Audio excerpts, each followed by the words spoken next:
Hello students, today we shall discuss capacitor and its capacitance. So first we discuss a capacitor. A capacitor is nothing but it is an arrangement or a system. It is a system of two conductors separated by an insulating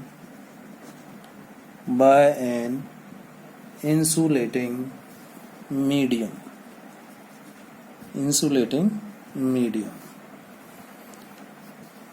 क्या लिखा हमने?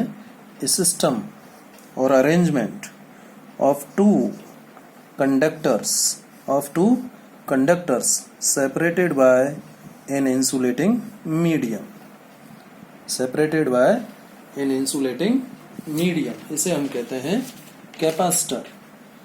अब capacitor में सबसे पहले बात जो आती है कि कैपेसिटर का किस प्रिंसिपल पर वर्क करता है और कैपेसिटर का स्ट्रक्चर क्या होता है, ये हम बात करेंगे. तो इसमें सबसे पहले हम बात करते हैं, मान लीजिए देखिए कैपेसिटर कैसा भी हो सकता है, पैरेलल प्लेट हो सकता है, स्फेरिकल हो सकता है. हमारे सिलेबस में केवल पैरेलल प्लेट कैपेसिटर है तो केवल हम उसी की बात करेंगे. तो मान लीजिए ये एक कंडक्टर है,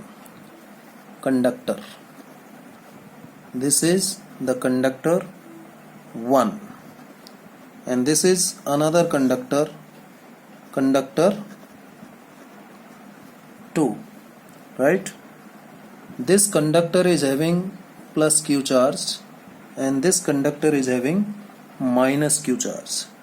The potential of conductor 1 is V1 and the potential of conductor 2 is V2. These two conductors are separated by this particular distance. Clear?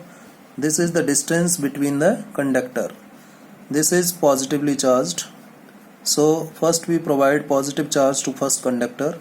Negative charge will induce on the nearby conductor. This second conductor is placed nearer to first conductor. So by the process of induction, negative charge will induce towards the surface of second conductor.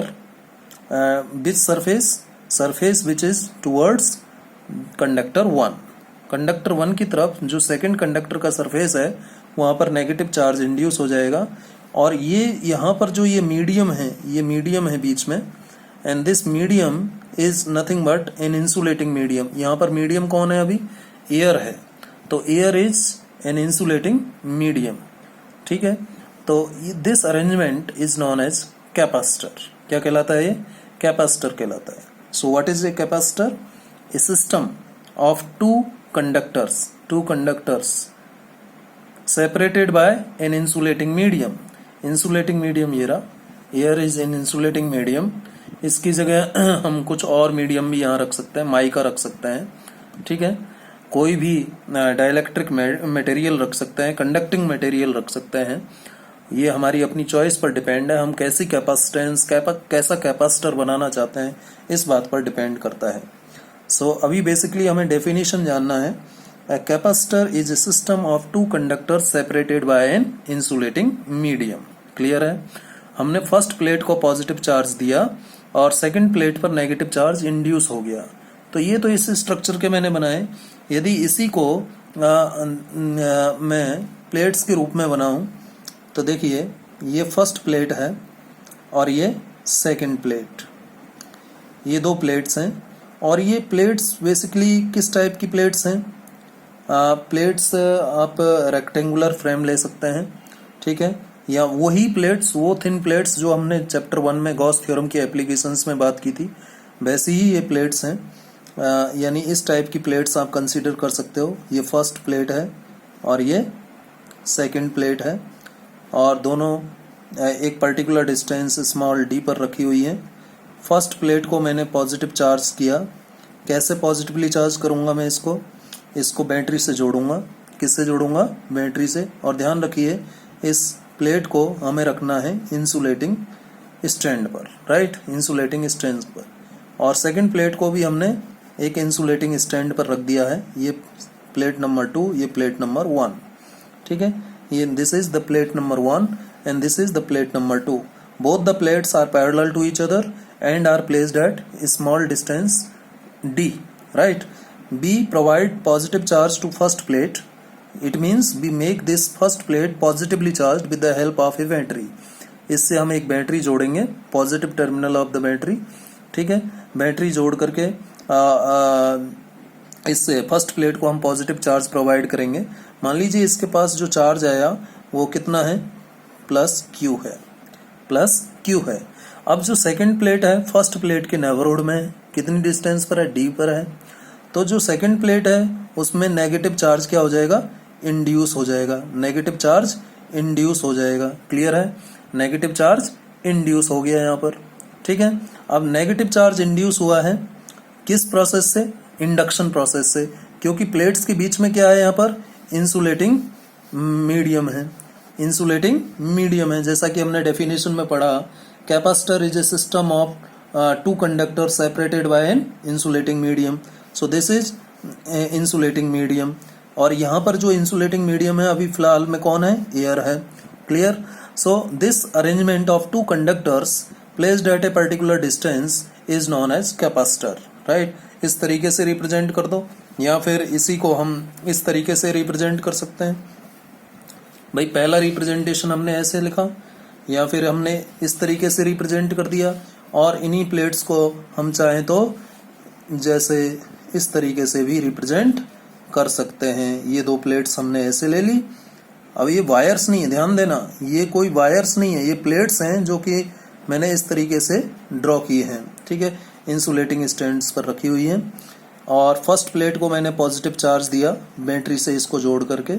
First plate को positive charge दिया तो इसकी इस side भी positive charge आ जाएगा, ठीक है, positive charge आ जाएगा। और सेकंड प्लेट जो फर्स्ट प्लेट से कितनी डिस्टेंस पर है? स्मॉल डी डिस्टेंस पर है। ये प्लेट नंबर 1, ये प्लेट नंबर 2, इसके पास कितना चार्ज है? Plus Q charge.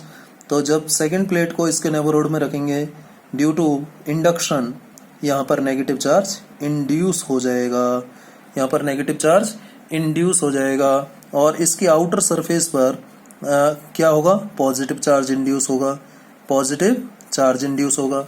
मतलब क्या है? मतलब क्या है? नेगेटिव चार्ज का मतलब है डेफिशिएंस, एक्सेस ऑफ इलेक्ट्रॉन, यानी यहाँ पर इलेक्ट्रॉन बहुत ज़्यादा है, ठीक है। और पॉजिटिव चार्ज का मतलब होता है deficiency of electron. Negative charge का मतलब एक्सेस ऑफ इलेक्ट्रॉन, इलेक्ट्रॉन यहाँ पर अधिकतम मात्रा में है। और पॉजिटिव चार्ज का मतलब यहाँ पर इलेक्ट्रॉन्स की कमी है, ये हमें पता है। तो हमने फर्स्ट प्लेट को क्या किया?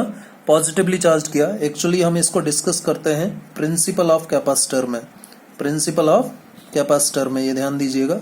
आप इसको प्रिंसिपल ऑफ कैपेसिटर में भी इस डायग्राम को बना सकते हैं, और जो मैं बोल रहा हूँ वो एक्सप्लेनेशन भी आपको प्रिंसिपल ऑफ कैपेसिटर में लिखना है, ठीक है। So first plate positively charge, second plate पर नेगेटिव चार्ज इनर साइड पर इंड्यूस हुआ, आउटर साइड पर पॉजिटिव चार्ज इंड्यूस हो गया।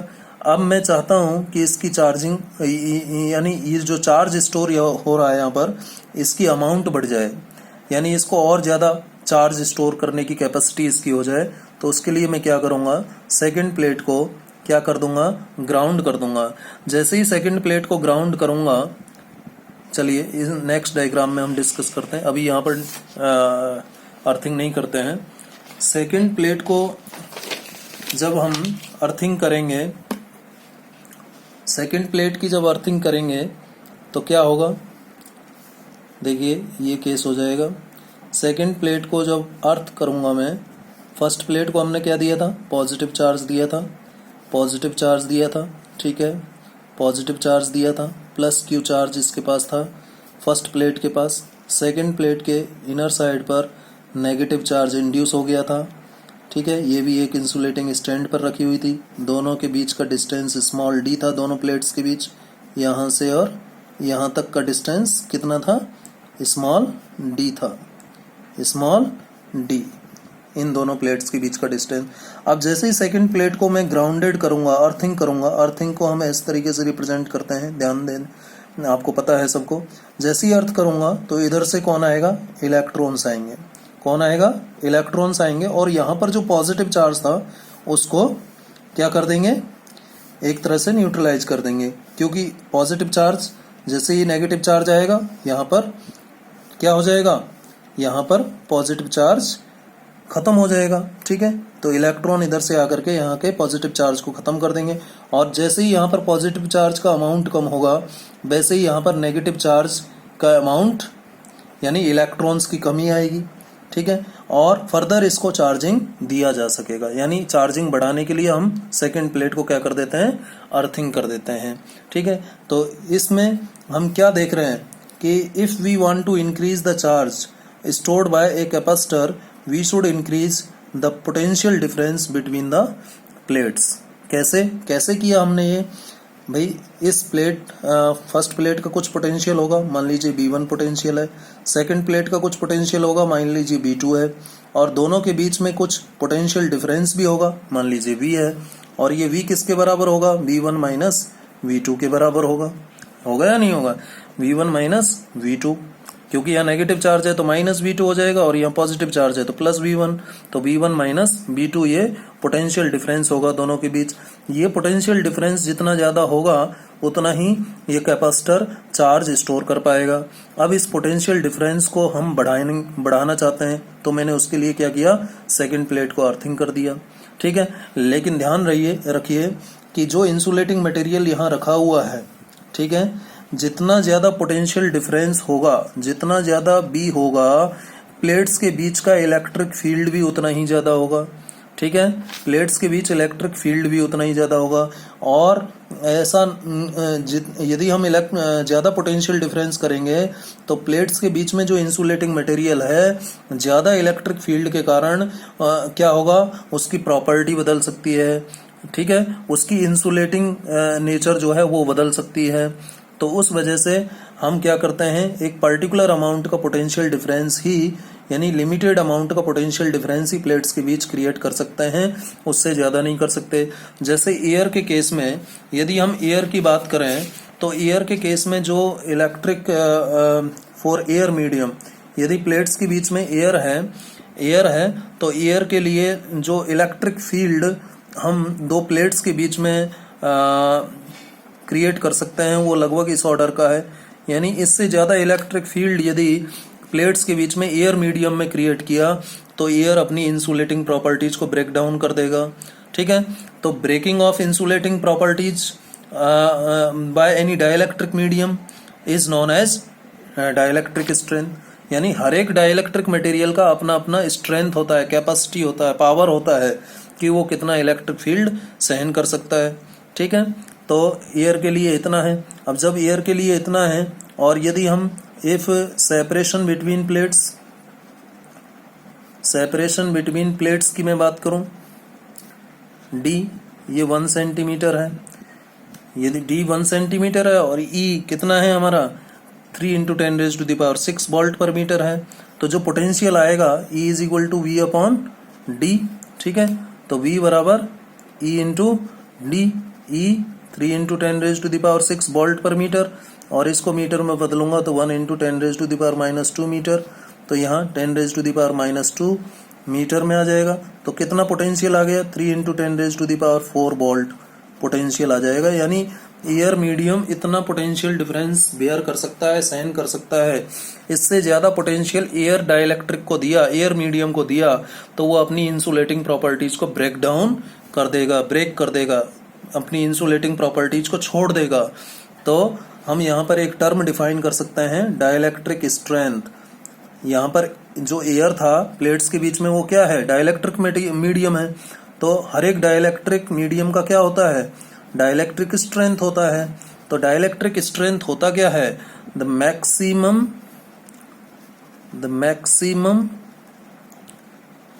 Electric maximum electric field that a dielectric medium, maximum electric field that a dielectric medium can withstand, और हम कह सकते हैं can wear, इतना wear कर सकता है, ठीक है, सहन करना, ठीक है, withstand मतलब रख सकता है. The maximum electric field that a dielectric medium can withstand without breaking or breakdown, किसके breakdown के बिना, of its insulating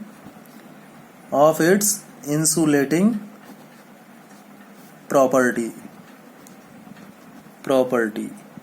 of its insulating property is called its dielectric strength. तो मैंने आपको क्या बताया, डाइलेक्ट्रिक स्ट्रेंथ बताया. हर एक मीडियम का, प्लेट्स के बीच में जो मीडियम होता है, यहां पर ये लाइन और लिख लो, different mediums between plates of a capacitor have different values of dielectric strength. ठीक है, जैसे कि हमने देखा एयर के लिए जो electric field, maximum electric field जो एयर सहन कर सकता है, यहां पर दोबारा से लिख लें, for air maximum electric field can be 3 × 10⁻⁶ volt per metre. इससे ज्यादा इलेक्ट्रिक फील्ड यदि प्लेट्स के बीच में एयर है डाइलेक्ट्रिक मीडियम के तौर पर, यदि पैरेलल प्लेट कैपेसिटर की प्लेट्स के बीच में एयर है, किसके तौर पर, डाइलेक्ट्रिक मीडियम के तौर पर, तो ध्यान रखिएगा कि इस एयर को हम जो मैक्सिमम इलेक्ट्रिक फील्ड सप्लाई दे सकते हैं वो 3 × 10⁻⁶ वोल्ट पर मीटर है, और जो वोल्टेज दोनों प्लेट्स के बीच में हम रख सकते हैं वो कितना है, 3 × 10⁴ वोल्ट, जैसा कि हमने ऊपर कैलकुलेट किया था कैसे आया है. क्लियर. तो इससे ज्यादा पोटेंशियल डिफरेंस यदि दो प्लेट्स के बीच में एयर है डाइलेक्ट्रिक मीडियम के तौर पर, तो उस केस में उस कैपेसिटर के प्लेट्स के बीच में हम मैक्सिमम पोटेंशियल डिफरेंस 3 × 10⁴ वोल्ट रख सकते हैं यदि दोनों प्लेट्स के बीच का डिस्टेंस 1 सेंटीमीटर है तो. ठीक है, क्लियर है. अदरवाइज यदि ज्यादा इलेक्ट्रिक फील्ड किया तो क्या होगा, जो प्लेट्स के बीच में ये डाइलेक्ट्रिक मीडियम है ये अपनी इंसुलेटिंग प्रॉपर्टीज को खो देगा, और यहां से किसका लीकेज होगा, चार्ज का लीकेज होना शुरू हो जाएगा, एंड से. ठीक है, देखिए यहां पर यूनिफॉर्म है इलेक्ट्रिक फील्ड, यूनिफॉर्म है प्लेट्स के बीच में, लेकिन एजेज की तरफ जाएं तो इलेक्ट्रिक फील्ड लाइंस यूनिफॉर्म नहीं रह पाती, इसलिए यहाँ फ्रिंजिंग इफेक्ट भी आता है. तो मैं आपको बताता हूँ फ्रिंजिंग इफेक्ट क्या होता है. देखिए जरा, fringing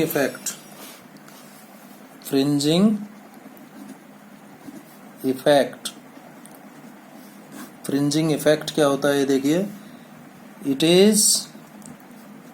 is the leakage of charge due to non-uniformness of electric field lines at edges. कौन से edges, outer edges of plates of capacitor. ठीक है, और ये क्यों होगा, it is because of higher